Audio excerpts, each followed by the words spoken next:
বিসমিল্লাহির রহমানির রহিম। আসসালামু আলাইকুম। জনতা রান্নাঘর থেকে সবাইকে জানাচ্ছি শুভেচ্ছা। আশা করি সবাই ভালো আছেন। আজকে যে রেসিপিটি করব সেটা হচ্ছে পুঁই শাকের বিচি রান্না করব। পুঁই শাকের গোটা বলে বা বিচি বলে, যাই হোক, সেটাকে আমি ভাজি করব। সেজন্য এখানে একটা প্যানে বেশ কিছুটা তেল দিয়ে দিয়েছি, আর দুটা নতুন আলু, এগুলোকে আমি কেটে একটু লবণ আর মানে হলুদ দিয়ে মাখিয়ে নিয়েছি। এটাকে খুব ভালো করে ভেজে নিতে হবে, একটু নরম করে ভাজবো। এগুলো আমার ভাজা হয়ে গেছে, এর থেকে আর বেশি ভাজবো না, এটা এখন নামিয়ে নিব।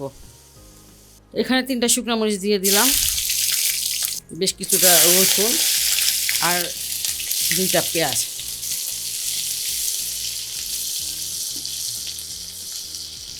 তেলটা কমিয়ে নিয়েছি, তেলটা অনেক বেশি ছিল। এখানে এই যে ইসের ফুল, পুঁই শাকের ফুল গাছে হয়েছিল কয়েকটা, এটা নিয়ে আসছি আমি। ওজনটা বলতে পারবো না, কারণ এটা মাপা নেই, 250 গ্রাম হবে হয়তো বা। আর এখানে ওই যে পেঁয়াজ কালিয়ে সেটা 4-5টা দিয়ে দিয়েছি। এখানে কোনো মশলা যাবে না, কোনো মশলা দিব না, আর স্বাদ মতন লবণ দিয়ে দিচ্ছি।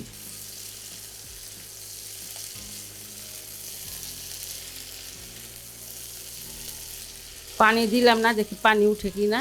এটা এখন আমি একটু ঢেকে দিব। এটা প্রায় 8 থেকে 10 মিনিট রান্না করে নিলাম, মানে ভাজিটা ভেজে নিলাম। পানি দিই নাই, এটা থেকে একটু বেশ ভালোই পানি বের হয়েছিল। আর এবার আমি এখানে দিয়ে দিব আলুগুলো।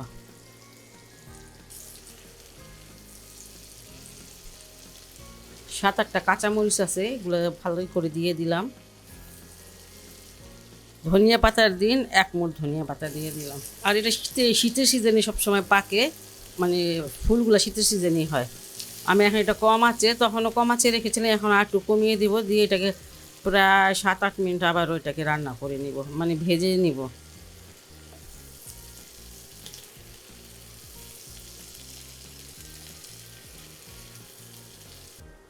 এটাকে আমি আরও কিছুক্ষণ রান্না করে নিলাম, 7-8 মিনিট তো হবে, যাতে সব কিছু মানে খুব সুন্দরভাবে সিদ্ধ হয়ে যায়। আর সব কিছু সিদ্ধ হয়ে গেছে, মরিচগুলোও সিদ্ধ হয়ে গেছে, আর আলুটা তো ভেজে নিয়েছি।